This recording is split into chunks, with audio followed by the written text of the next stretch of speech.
Bonjour, bonjour à vous, bonjour à ceux qui sont avec nous grâce à l'équipe de techniciens et à la technologie qui nous sert. Merci aux musiciens déjà ce qu'ils nous ont fait vivre ce matin et à notre chanteuse qui nous a quittés pour les enfants.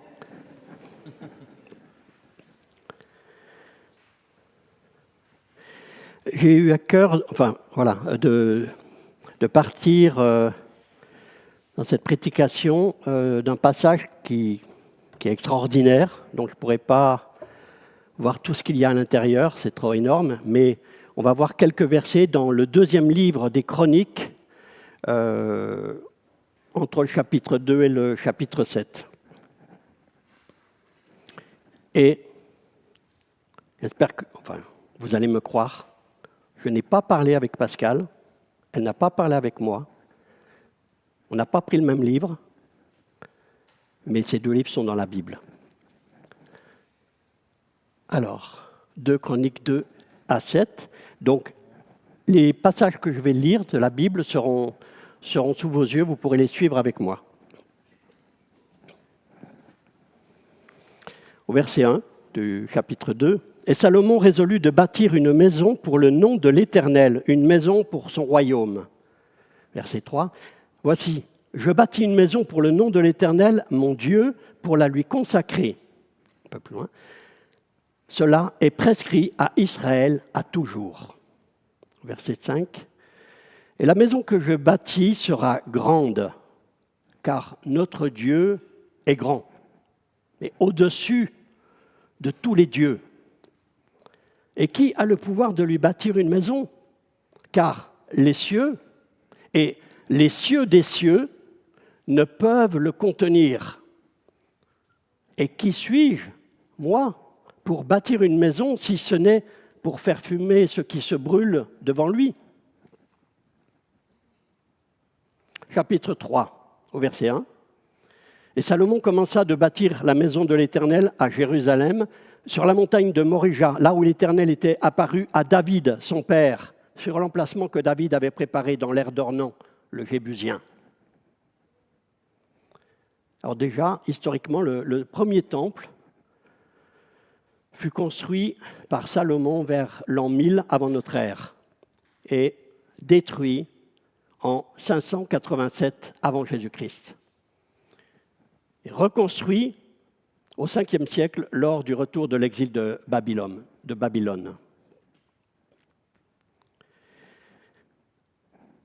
David aurait beaucoup voulu édifier un temple pour Dieu. Mais l'Éternel ne l'a pas permis, parce que David avait fait couler trop de sang. C'est son fils Salomon que Dieu a choisi pour construire le temple. Toutefois, selon les plans que Dieu avait révélés à David. David, l'homme, est le roi selon le cœur de Dieu, est l'image de celui qui a combattu pour Dieu dans la fidélité et dans l'humilité, qui a versé du sang pour Dieu. Mais David a versé trop de sang, et du sang qui ne devait pas couler, particulièrement le sang du riz. Il ne pouvait donc plus construire le temple en tant qu'homme. Jésus, lui, a versé son propre sang, le seul sang, la seule vie qui pouvait nous sauver. Salomon est la continuité de David selon le cœur de Dieu. Il est l'image de Jésus ressuscité, d'Emmanuel, Dieu avec nous, qui bâtit le temple de Dieu, dont Jésus est le fondement et aussi la tête glorifiée, et dont nous sommes, nous, ici présents, qui avons la foi en Jésus, nous sommes les pierres vivantes de ce temple. Et nous sommes assemblés et édifiés par l'Esprit, selon les plans de David, selon la vision que le Père a donnée au Fils.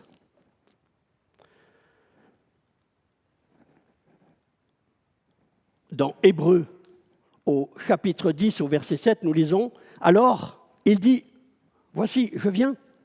Il est écrit de moi dans le rouleau du livre pour faire, ô Dieu, ta volonté. » Et dans Jean 3, verset 38, « Car je suis descendu du ciel non pas pour faire ma volonté, mais la volonté de celui qui m'a envoyé. » Rappelons-nous les paroles surprenantes de Jésus lorsqu'il avait 12 ans.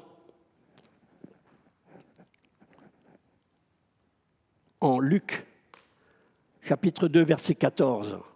À 12 ans, Jésus dit à Joseph et à Marie qui le cherchaient dans le temple, « Mais ne saviez-vous pas qu'il me faut que je m'occupe des affaires de mon Père ?» Et pendant son ministère sur terre, entre 30 et 33 ans, alors qu'il était accusé de ne pas respecter le sabbat pour avoir guéri en un jour de sabbat, Jean 5, verset 17. Mais Jésus leur répondit, « Mon Père agit jusqu'à présent, et moi aussi j'agis. » Et dans une autre traduction, « Mon Père travaille jusqu'à maintenant, et moi aussi je travaille. » Jésus était bien loin de nos préoccupations, de nous reposer un jour ou 2, voire 3 jours par semaine. Il était entièrement donné. Il s'était entièrement donné, il était usé pendant ces 3 années de son ministère public, se rendant visible de tous, allant de lieu en lieu en faisant le bien. Il avait cette conscience que si Dieu s'était reposé le 7e jour de sa création, il s'était remis au travail à cause du péché de l'homme et des hommes. Au lieu d'exterminer cette créature faillible, tachée, transgressiste, irrécupérable, et de refaire une nouvelle mouture, Dieu a fait le projet de laver cet homme infidèle. Mais pas que. Il a fait le projet de le purifier, pas de le décaper, parce que là, l'homme n'aurait pas survécu, mais de le rendre net. Et il missionne Jésus pour faire cette réalisation. Plus dure, plus compliquée que la création elle-même, qui ne repose pas sur son génie et sur sa puissance, si vous me permettez de parler ainsi. Oui, ici, l'œuvre ne va pas reposer sur la toute-puissance de Dieu, ni sur son ingéniosité unique.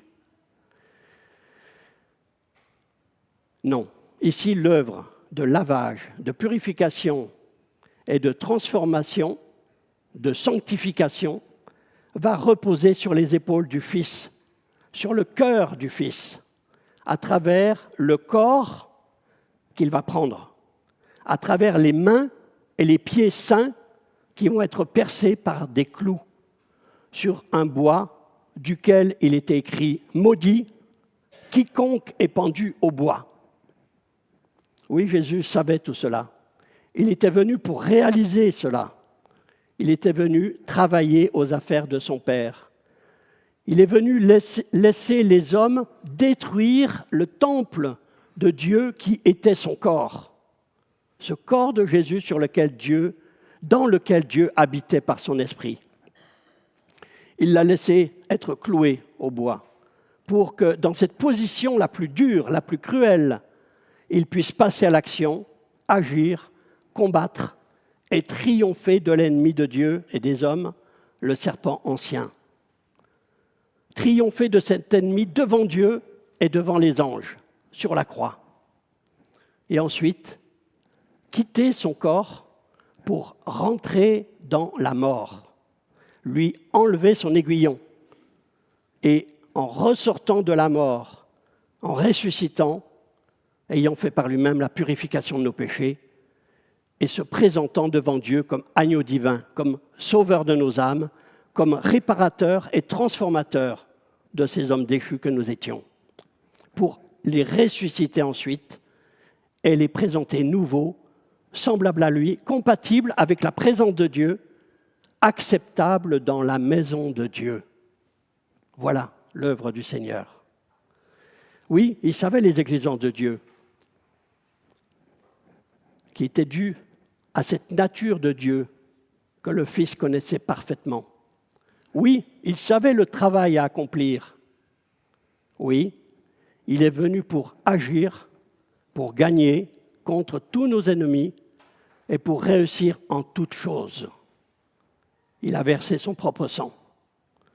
Il a accompli les plans qu'il avait imaginés avec le Père quand il était dans le ciel, ces plans pour nous sauver et pour bâtir le temple de Dieu avec nous, comme pierre vivante, pour nous faire rentrer dans la maison où Dieu habite. Dans le chapitre 2 dans le deuxième livre des Chroniques, au chapitre 5, au verset 6, nous lisons « Et le roi Salomon et toute l'assemblée d'Israël qui s'était réunie auprès de lui devant l'arche sacrifiaient du menu et du gros bétail qu'on ne pouvait nombrer ni compter à cause de sa multitude. Et les sacrificateurs firent rentrer l'arche de l'alliance de l'Éternel en son lieu, dans l'oracle de la maison, dans le lieu très saint, sous les ailes des chérubins. »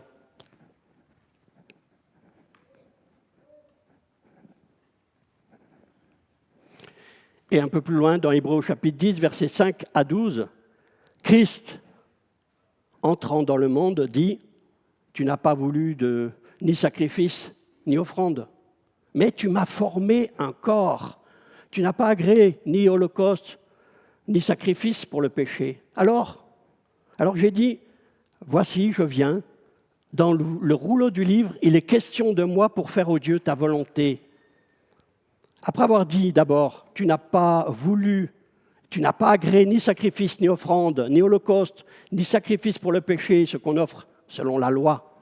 Il dit ensuite, voici, je viens pour faire ta volonté. Il abolit donc la première chose et il établit la seconde. C'est en vertu de cette volonté que nous sommes sanctifiés, par l'offrande du corps de Jésus-Christ, faite une fois pour toutes. Et tandis que tout sacrificateur fait chaque jour le service et offre souvent les mêmes sacrifices qui ne peuvent pas ôter le péché. Lui, après avoir offert un seul sacrifice pour les péchés, s'est assis pour toujours à la droite de Dieu.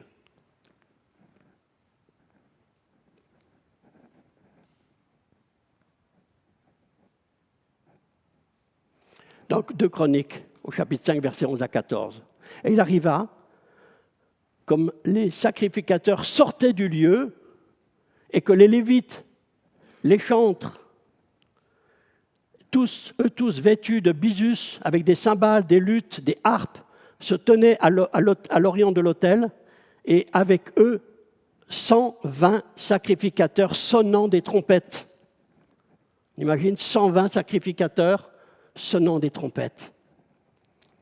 Il arriva, lorsque les trompettes et les chantres furent comme un seul homme, pour faire entendre une même voix en louant et en célébrant l'Éternel, et qu'ils élevèrent la voix avec des trompettes et des cymbales et des instruments de musique, en louant l'Éternel de ce qu'il est bon, parce que sa bonté demeure à toujours. Il arriva que la maison de l'Éternel fut remplie d'une nuée. Et les sacrificateurs ne pouvaient pas s'y tenir pour faire le service à cause de la nuée, car la gloire de l'Éternel remplissait la maison de Dieu. Pourquoi ? Comment est-ce possible ? Dieu aurait-il agréé ces sacrifices ? Pourquoi Dieu a-t-il manifesté sa présence par cette nuée ? Pourquoi la gloire de Dieu a-t-elle rempli la maison de Dieu ? Si ces sacrifices ont été agréés, alors Christ est mort pour rien. Non, les sacrifices n'étaient que l'ombre des choses à venir. Et c'est par un seul sacrifice que Jésus a fait venir la grâce sur nous qui croyons et nous destine à la gloire dans la présence de Dieu.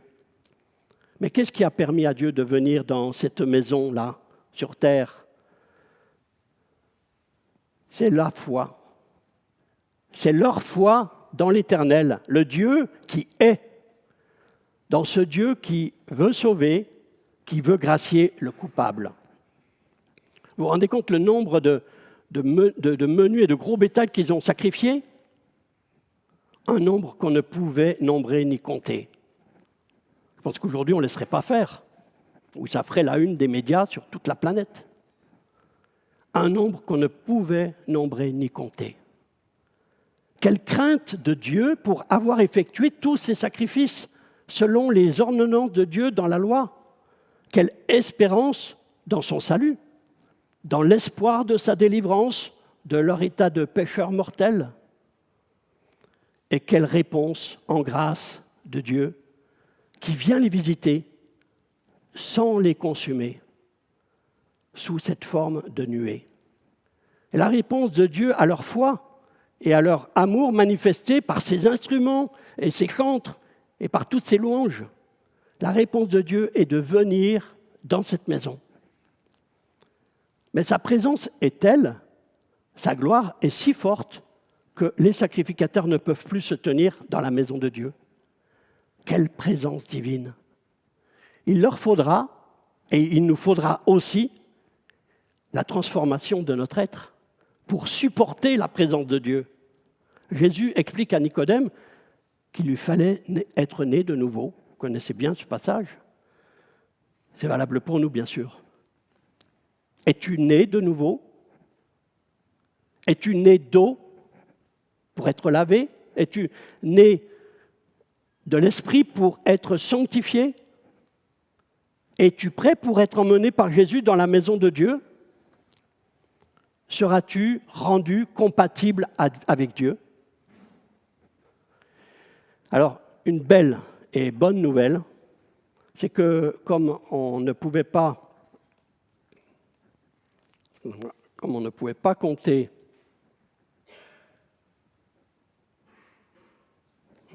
excusez-moi, la bonne nouvelle, c'est qu'on ne pouvait pas compter, on l'a lu,